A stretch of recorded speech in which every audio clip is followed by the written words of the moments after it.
2 down, 3 to go. I can almost taste the victory.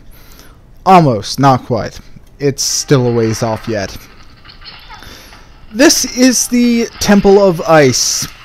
So, once again, it's going to be an amalgamation of 2 different levels. In this case, both of the ice levels we did. Polar Camhouse and Fairy Leviathan. Right off the bat, we see some stuff from Polar's level. The ice platforms, its underwater sections, the ice flows, all that shit.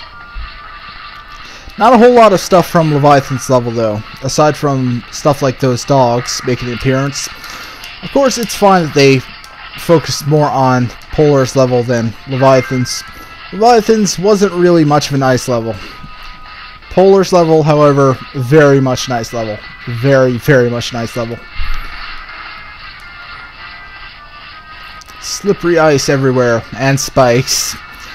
Don't forget the spikes. It's not a final dungeon without instant kills everywhere.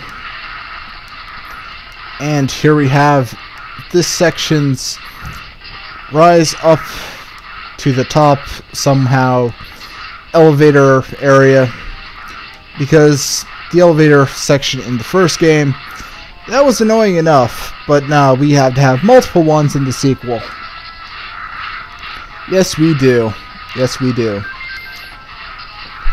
So, I'm jumping constantly so that I can kill those fish. Also, because the ice flow actually goes up a lot faster if you're not actually standing on it at the time. So, that's why I'm doing that. And be very careful where you drop down. Spikes are hidden directly under that. And there's a lot of blind jumps over spikes. Carefully inching along. Okay, this part right here, this is really, really challenging. What you have to do here is you have to rely on the chain rod, and you have to just carefully graze the spikes with it. No, seriously, that's actually how you're supposed to do this. Very, very carefully. You're going to come really close to those spikes, and you have to be really precise with how you're doing it. If you fuck up, you're going to scrape those spikes, and you're going to die.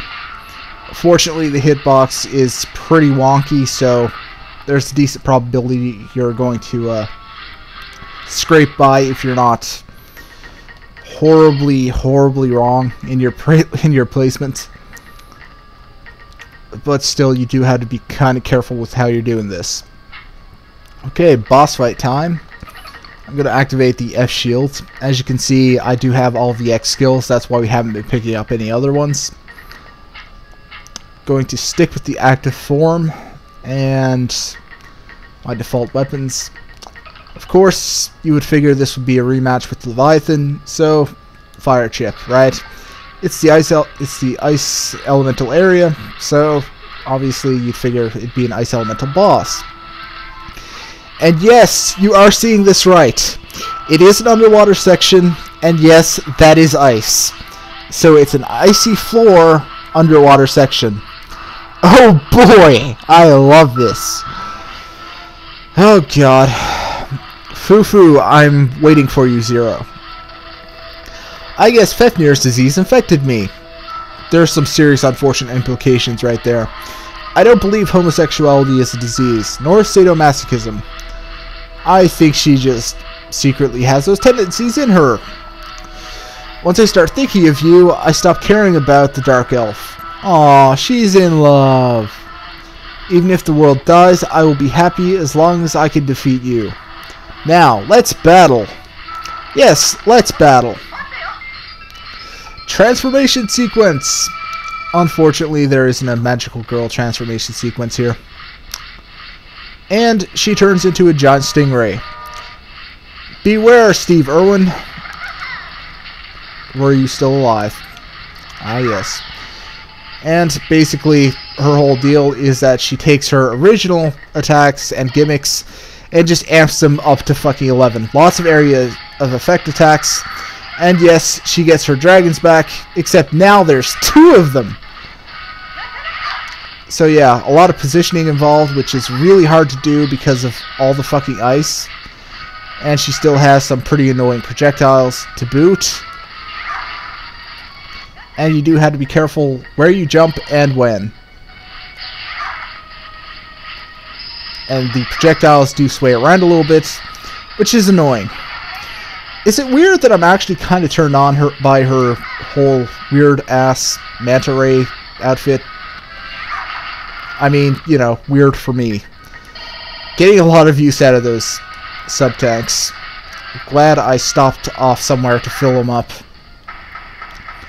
But hey, a bunch of saber charges to her face, and eventually she goes down. You do actually need to jump. She's only weak on her face. So keep hitting her on the face. That's her weak point. It's pretty much true of all the Guardian boss fights, actually. Mild spoiler, but yeah, it's true of all the Guardian boss fights. Aim for the head. Their bodies, they might be huge, but the head is the only real weak point. And yes, it is a 3 health bar boss fight, so expect it to go on a little bit longer than usual. Okay, so that's the Ice Temple down. Next up, yeah, you guessed it. It's going to be Harpia's level. Fucking fun times for all. Alright, see you next time. Fuck you all and good night.